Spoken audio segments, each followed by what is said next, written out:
حضرات گرامی السلام علیکم ورحمۃ اللہ وبرکاتہ۔ آج کی گفتگو میں ہم کریں گے بات روس اور یوکرین کے درمیان جو جنگ جاری ہے اسی سلسلے میں۔ یقیناً روس میں کتنے مسلمان ہیں اور یوکرین میں کتنے مسلمان ہیں، دنیا کے بہت سارے لوگوں کے ذہنوں میں یہ سوالات آتے ہوں گے۔ تو جاننے کی بات یہ ہے کہ روس میں بھی کافی مسلمان ہیں اور یوکرین میں بھی کافی مسلمان ہیں۔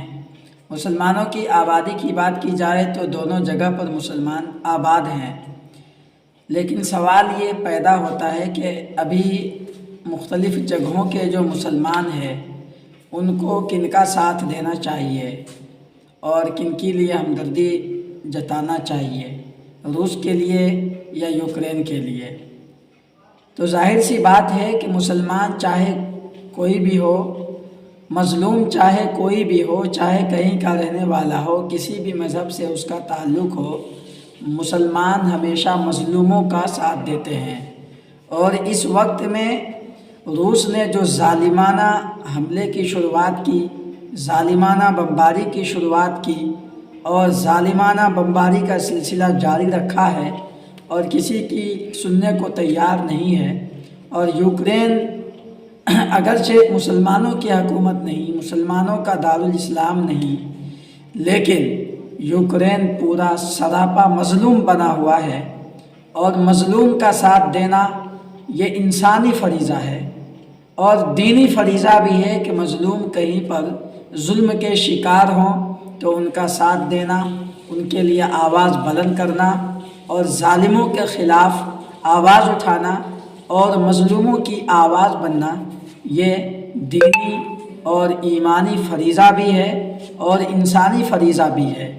اس لیے تمام مسلمانوں کو، اور اگر کوئی اہل دل انسان ہے، حساس دل انسان ہے، چاہے کسی بھی مذہب سے اس کا تعلق ہے، تمام لوگوں کو انسانیت کے ناطے اور انسانیت کے رشتے کے ناطے آواز اٹھانا چاہیے اور یوکرین کے لیے دعائیں بھی کرنی چاہیے، اور یہ آواز جو جتنی حیثیت کے ہیں ان کو اسی حساب سے اٹھانا چاہیے تاکہ یوکرین کے اوپر ظلم ہونا بند ہو جائے اور ظالموں کے خلاف جتنی بھی کارروائی ہو سکے ہر کسی کو اپنی اپنی حیثیت کے مطابق کرنا چاہیے۔ روس کی تاریخ کی اگر بات کرتے ہیں تو ماضی کی تاریخ میں روس پوری دنیا کی سپر پاور طاقت تھی، اور جب وہ سپر پاور طاقت تھی تو روس نے ساری دنیا میں انسانیت کو لہو لہان کیا اور مظلوموں کے اوپر ظلم اس قدر کیا ہے کہ تاریخ گواہ ہے اور تاریخ کے سیاہ دن میں ان کے نام لکھے ہوئے ہیں۔ روس نے انسانیت کو ذبح تو کیا ہی ہے، سب سے زیادہ جو نقصان کیا ہے مسلمانوں کا نقصان کیا ہے۔ مسلمانوں کے عبادت خانوں کو توڑا اور جلایا، مسلمانوں کے نام و نشان کو مٹانے کی کوشش کی گئی۔ یہاں تک تاریخ میں لکھا ہے کہ مسلمانوں کو اس قدر مٹانے کی کوشش کی اور مٹایا کہ مسلمان کے پیشانی پر نماز کا نشان بھی دیکھتا تھا تو ان کو سیدھا قتل کر دیا جاتا تھا۔ یہی روس ہے کہ مسلمان بچوں سے نام پوچھتا تھا کہ تمہارے ماں باپ، بچوں سے پوچھتا تھا کہ تمہارے ماں باپ گھر میں کیا سکھاتے ہیں، اگر پتہ چلتا تھا قرآن سکھاتے ہیں، نماز سکھاتے ہیں، تو یہی روس اس کے گھر کو آگ لگا دیتا تھا، پورے گھرانے کو جلا دیتا تھا۔ یہی وہ روس ہے جس نے مسلمانوں کے اوپر اس قدر ظلم و ستم ڈھایا ہے کہ مسلمانوں کو جینا حرام کر رکھا تھا۔ اس روس نے مسلمانوں کے نسل کشی کے بارے میں جو قدم اٹھائے ہیں وہ تاریخ کبھی نہیں بھلا سکتی ہے۔ اس روس کی ظالمانہ حرکت بہت مذمت کے قابل ہے، جتنی بھی مذمت کی جائے کم ہے۔ انسانیت کو ذبح کیا، مسلمانوں کو ذبح کیا، مسلمانوں کے شاعر پر حملہ کیا اور ہمیشہ اسلام دشمنوں کا سہارا لیتے رہے۔ یہی وہ روس ہے۔ اس لیے تمام دنیا کو روس کے خلاف اور ظالموں کے خلاف ایک ہو کر آواز بلند کرنا چاہیے، اور ان ظالموں کے خلاف اس لیے بھی بلند کرنا چاہیے کہ یاد رکھیے کہ یہ روس کا جو جنگ ہے ممکن ہے کہ اس جنگ کا اثر پورے عالم پہ پڑے اور یقیناً انڈیا پر جو کارگزاری آ رہی ہے، انڈیا کے اوپر جو مہنگائی اور انڈیا کے پیٹرول اور بھی چیزیں ہیں جو باہر سے آتی ہیں، ان چیزوں کی جو مہنگائی آسمان چھونے کے بارے میں جو خبریں آ رہی ہے، یہ روس کے ظالمانہ حرکت کی وجہ سے ہے۔ اس روس نے دنیا کے اندر جو ایک انقلاب دیا ظلم کا اور ظلم و ستم کا اڈا گرم کیا ہے، جو ظالموں کے لیے آئیڈل بنا ہوا ہے، لہٰذا ان تمام چیزوں کو مد نظر رکھتے ہوئے ساری دنیا کے لوگوں کو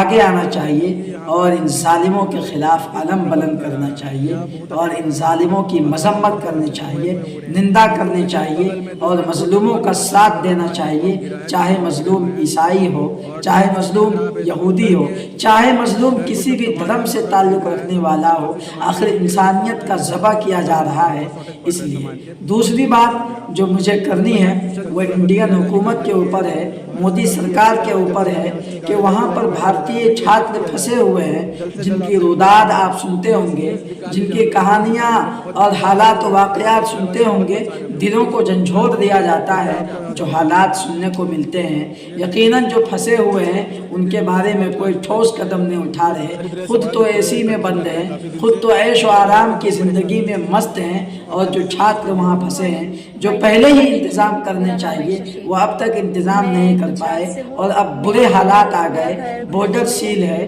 بارڈر سے نکلنے کی اجازت نہیں مل رہی ہے،